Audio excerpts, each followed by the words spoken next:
जीवित परमेश्वर तेरी इच्छा अनुसार तो पाई गए। धन्यवाद देते पिता, तो हम लोगों की प्रार्थना सुनता है, तो हम लोगों को चुना है, तो हम लोगों को सिखाता है। हमारे अंदर पवित्र आत्मा दिया है, जो आत्मा आज हमें आपकी तरह बना रहा है, आपकी जैसा स्वभाव, आपकी जैसा सोचने के लिए, आपकी जैसा चाल चलन, आपकी जैसा विचारों में। धन्यवाद देते परमेश्वर, तेरी स्तुति महिमा कर, दयालु और कृपालु परमेश्वर।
यस पिता परमेश्वर प्रभु यीशु मसीह, हम तेरे दया के सिंहासन के पास आते हैं। आज धन्यवाद देते हैं, आप हमारे दिलों को जानते हैं, प्रभु यीशु इस प्रार्थना समय पर जो भी लोग आते हैं, उपस्थित होते हैं, उनके लिए हम आभार दिल से धन्यवाद देते और हमारी प्रार्थना को सुनने वाला परमेश्वर धन्यवाद करते हैं।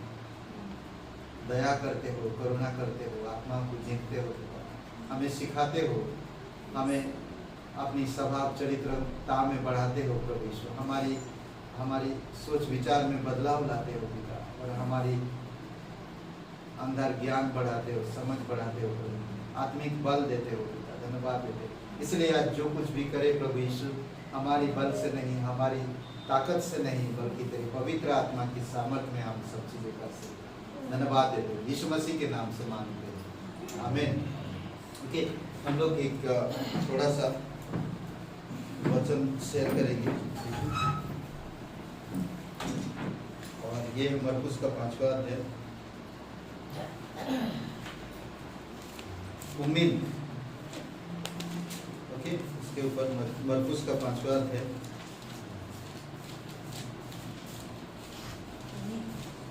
उम्मीद बाकी है, उम्मीद बाकी है। यहाँ पर हम दो कहानी देखते हैं दो लोगों की बाइबल में ना, 21 वचन से लेकर 5वां अध्याय 21 वचन से लेकर 34 वचन में यहाँ पर दो कहानियाँ देखते हैं। और ऐसी कहानियाँ हैं, एक पिता की बेटी जो बीमार है, और एक 12 साल की औरत ना, स्त्री जो 12 साल से वो बीमार है। किसी के पास कोई उम्मीद नहीं था ना। पिता भी जब यीशु के पास आता है, तो आज देखेंगे कई बार एक कहानी जाने से पहले कि ना, आज हर एक विश्वासी को किसी भी हाल में, किसी भी परिस्थिति में हमें परमेश्वर पे आशा नहीं छोड़ना चाहिए, बल्कि हमें परमेश्वर पे आशा लगाए रखना चाहिए। चाहे मैं बोझ तले दबा हूँ, चाहे मैं बीमार में हूँ, चाहे मैं कर्ज में हूँ, चाहे मैं बहुत से ऐसे परिस्थितियों से गुजर रहा हूँ जो मैं किसी को शेयर नहीं कर सकता, किसी से बातें नहीं कर सकता, परंतु मैं भरोसा रखना, उम्मीद बाकी, एक उम्मीद बनाना, खुद के अंदर एक उम्मीद लेकर आना। जब हम वो उम्मीद लेकर आते हैं तो परमेश्वर उस उम्मीद को सक्सेस करता है, सफल भी करता है। उम्मीद, हर एक इंसान के अंदर विवेक दिया गया, और उस विवेक के अंदर चाहे वो कितनी भी तकलीफ में गुजरे, कोई इंसान बीमार में है, वो मरने पर है, डॉक्टर चारों तरफ से कह दिया ना वो आप नहीं बच सकता, तो उसके अंदर एक उम्मीद है कि मुझे जिंदा होना, मुझे जीवित रहना, मुझे जीवित रहना। और वो परमेश्वर से रोता है, और वो परमेश्वर को पुकारता है, और परमेश्वर से वो कहता है कि परमेश्वर मुझे माफ कर, परमेश्वर मुझे और एक मौका दे, और एक मौका दे, मुझे उम्मीद है कि मेरे पापों को क्षमा करे ना। बाइबल में ऐसे बहुत से उदाहरण हम लोग देखेंगे। यहाँ पर देखते हैं, एक पिता है जो यीशु के पास आकर कहता है, कोई पढ़िए वचन 23। और यह कहकर उससे बहुत विनती की, मेरी छोटी बेटी मरने पर है, तो आकर उस पर हाथ रख कि वह चंगी होकर जीवित रहे। ओके, क्या कह रहा? पिता आकर, दुखी है पिता, एक उम्मीद लेकर आया है यीशु के पास, एक उम्मीद लेकर आया है। उसकी बेटी मरने पर है, उसको पता चल रहा मेरी बेटी मरने पर है, मैं एक उम्मीद लेकर आया हूँ यीशु तेरे पास, बस आप सिर्फ इतना करो कि मेरे घर चलो और मेरे बेटी के सर पे हाथ रख दो, बस ये उम्मीद से मैं आया हूँ, और मेरी बेटी ठीक हो जाए। अद्भुत है नहीं? अद्भुत है। और फिर यीशु चलता, और चलते चलते चलते चलते देखते एक 12 वर्ष की एक स्त्री जो तकलीफ में है, उसके पास एक उम्मीद थी ना। चारों तरफ से वो धन संपत्ति इलाज कर चुकी है, हर जगह जहां जैसे लोग कहा, हर एक तरह से उसने अपनी इलाज कर चुकी है, परंतु कहीं भी वो ठीक नहीं हो पाई। थोड़ी समय के लिए सोचिए इसके बारे में ना। वचन 25 पढ़िए, 25 से आगे, 25-26। एक स्त्री थी जिसको 12 वर्ष से लहू बहने का रोग था। उसने बहुत वैद्यों से बड़ा दुख उठाया, और अपना सब माल व्यय करने पर भी उसे कुछ लाभ ना हुआ था, परंतु और भी रोगी हो गई। क्या हो गया? सब कुछ धन संपत्ति लगा दिया, परंतु और भी वो रोगी होते गए, और भी वो रोगी होते गए। आगे बढ़िए। वह यीशु की चर्चा सुनकर भीड़ में उसके पीछे से आई और उसके वस्त्र को छू लिया। ओके, एक उम्मीद थी, यीशु की चर्चा वो सुनी ना, और पीछे से आकर एक उम्मीद लेकर आई।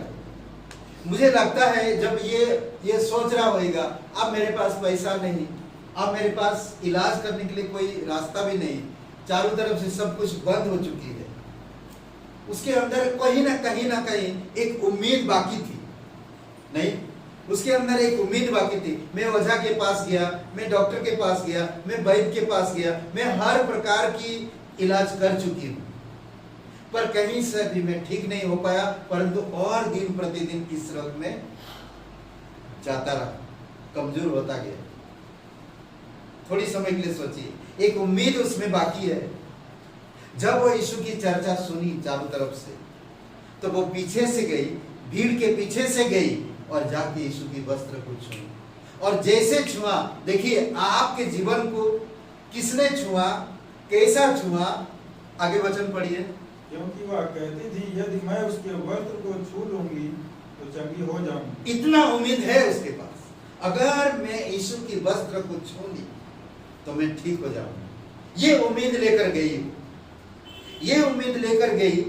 12 साल से तकलीफ में, 12 साल में पीड़ा में, 12 साल में यहाँ वहां भटकते रही, 12 साल में इलाज करी, परंतु कहीं पर वो ठीक नहीं हो पाई।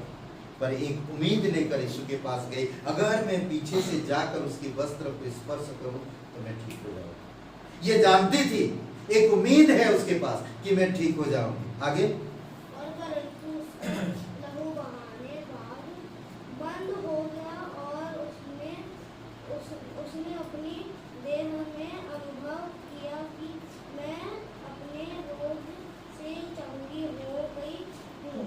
ओके, उसको पता भी चला, जैसे वो वस्त्र को स्पर्श किया उसको पता चला कि मेरा लहू बहना बंद हो गया, और ये अनुभव हो गया उसे, ये पता चल गया उसको, एक्सपीरियंस हो गया, उसको पता चल गया मेरे अंदर तो कुछ चेंजेस हो गया पूरी तरह से।